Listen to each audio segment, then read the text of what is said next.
Welcome back to the garage. It's Friday, February 20th. And before we even get to the headlines, because, we've got headlines tonight, listen to the dash lights that came on before most of you finished your first cup of coffee. Core PCE, the Fed's number one inflation gauge, just came in at 3% year over year. Expected 2.9, previous 2.8. That's not a miss, that's inflation going the wrong direction. Highest since November 2023. Headline PCE 2.9, expected 2.8. Miss Q4 GDP 1.4%. The estimate was 2.8. The previous quarter was 4.4.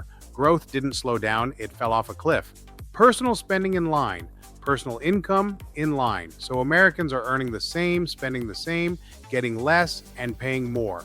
That is every single warning light on the dash at once at 8:30 in the morning on a Friday. Inflation up, growth down. You know what that combo is called? Stagflation.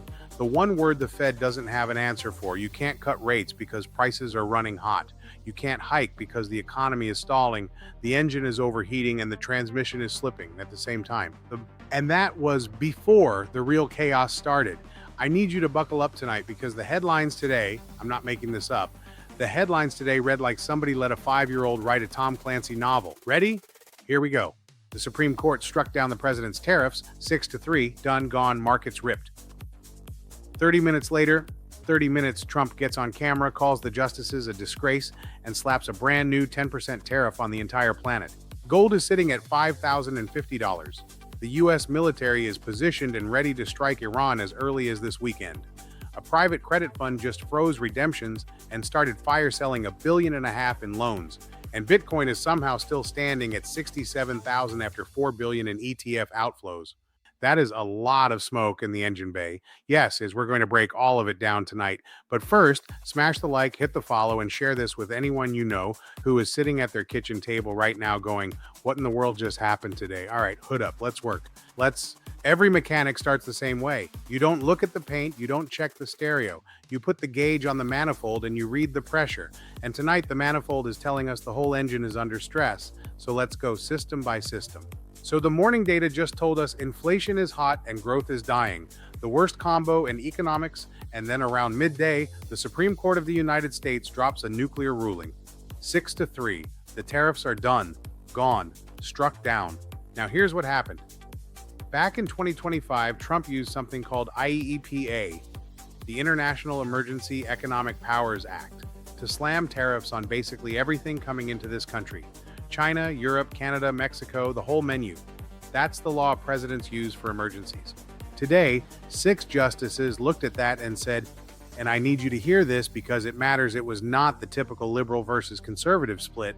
Chief Justice Roberts, Gorsuch, Barrett, these are Trump-appointed justices. They joined the liberal wing and said no. Translation for normal people, the president tried to use a sledgehammer where the law only gave him a screwdriver, and the court said put the sledgehammer down.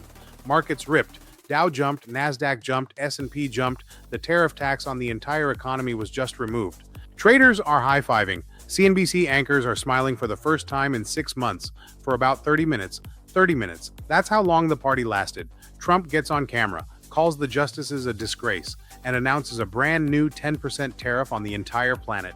Different law this time. Section 122 of the Trade Act. Not IEEPA. A completely separate authority. The legal equivalent of, oh, you blocked that door? Cool, I'll use the window. Now here's the thing about Section 122. It has a built-in timer, 150 days, 5 months. After that, Congress has to vote to extend it or it automatically expires. So this isn't permanent, it's a chess move, it's a pressure play, but it's still 10% on everything coming into this country starting tonight. So the market did a full 360. If you got whiplashed today, you were paying attention. Now let me tell you what this means for your money. Short term, the relief is real. The worst case tariff scenario, the 20, 30, 40% numbers that just got killed by the Supreme Court.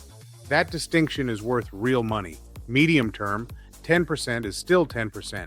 We already have inflation running hot at 3%. Now you're adding 10% on all imports. You're pouring gasoline on a fire while the house is already flooding. The Fed is now even more stuck than they were at 8:30 this morning. And here's the number nobody is talking about. The Penn-Wharton budget model estimates that $175 billion in tariffs have already been collected.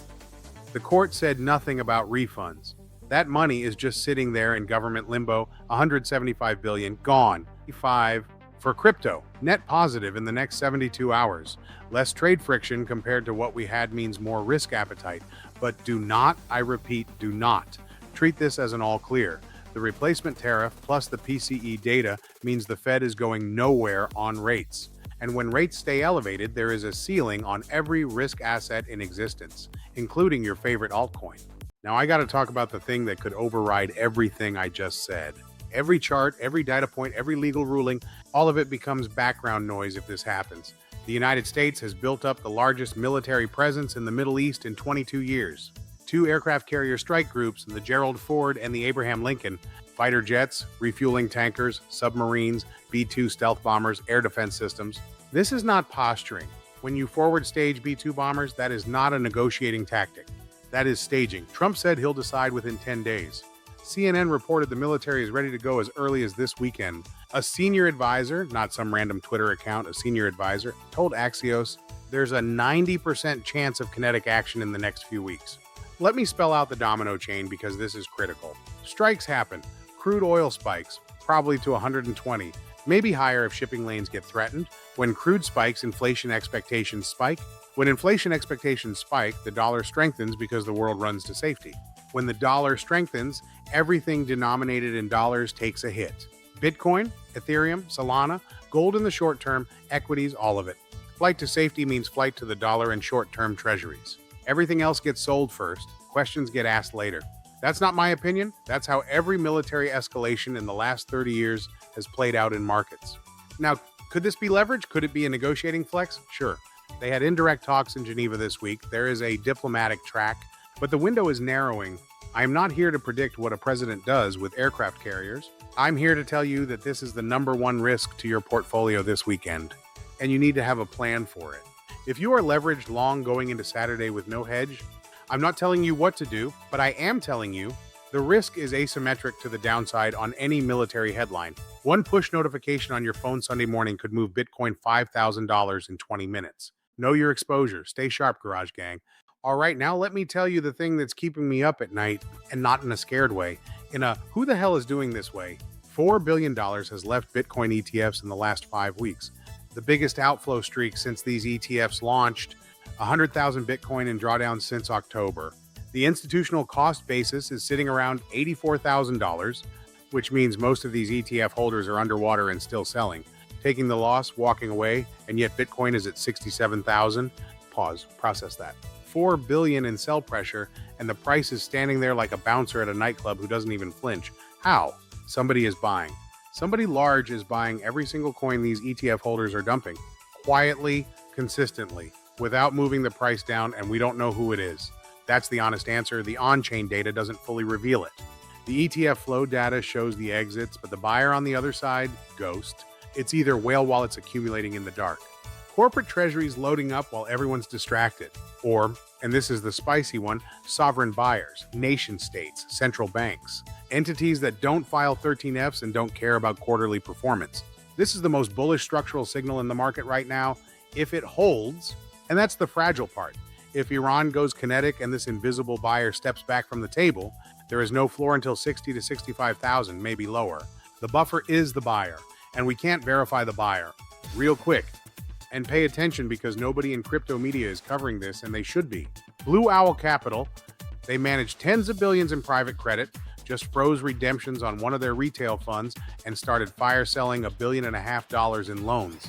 Blackstone dropped 5%, Apollo dropped 5%. The shadow banking sector, the private credit world, is showing the first cracks of a liquidity mismatch. Why should you care? Connect the dots with me.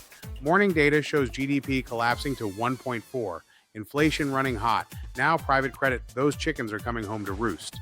Companies can't service the debt. Funds can't meet redemptions. What do they sell? Their liquid assets, public equities, and increasingly crypto.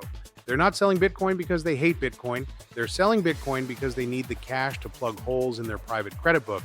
That's portfolio rebalancing, not a thesis change.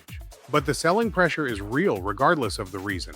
Watch this space. If one more major fund gates redemptions in the next 2 weeks, the liquidity drain accelerates, and it'll hit every asset class, including yours. Last thing, quick hit but important. Tether's USDT just printed its biggest monthly supply decline since the FTX collapse, down $1.5 billion in February alone. The largest stablecoin in the world is shrinking. Before you panic, total stablecoin supply is still $304 billion. USDC grew 108% year over year. The money isn't leaving crypto, it's changing lanes. MiCA, the European crypto regulation, forced exchanges to delist or limit USDT in Europe, so European capital is rotating into USDC. The plumbing is different, the water's still flowing. Think of it like the highway got rerouted, but the traffic volume is the same. What to watch? If total stablecoin supply starts dropping, not just USDT rotating to USDC, that's when you worry. That means capital is leaving the building, not changing seats, leaving. We're not there yet, but it's on the board. All right, Garage family, Friday night, let me give you the straight read on what just happened to the world today. The morning data told us the economy is sick, inflation hot, growth crashing, stagflation knocking on the door. The Supreme Court told us the tariff regime was illegal. Markets loved it. The president told us he doesn't care. New tariffs, different law, 30-minute turnaround. Iran told us the weekend could change everything. The invisible buyer told us, without saying a word, that somebody with very deep pockets thinks Bitcoin is worth accumulating at these prices while everyone else runs for the exits. And the shadow banking sector told us, very quietly, that the plumbing behind the financial system is starting to clog. One day, all of that, one day, if you got value out of this tonight, and I know you did because nobody else is connecting these dots like this, smash that like, hit follow, and send this to somebody who needs to hear it. That person at the kitchen table wondering what's going on? They need this. Send it to them. It's Friday, so I'll see you Monday. But keep your eyes open this weekend for our token teardown dropping. You do not want to miss that one. And real quick, go check out the website, GuruCryptoGarage.guru. We're bolting on a few nice mods right now, getting it dialed in. The new version goes live by Monday. Go take a look and let us know what you think. We're building this thing for you, so your feedback matters. No hype, no hopium, just signal. This is Avatar John, Guru Crypto Garage. Let it rip.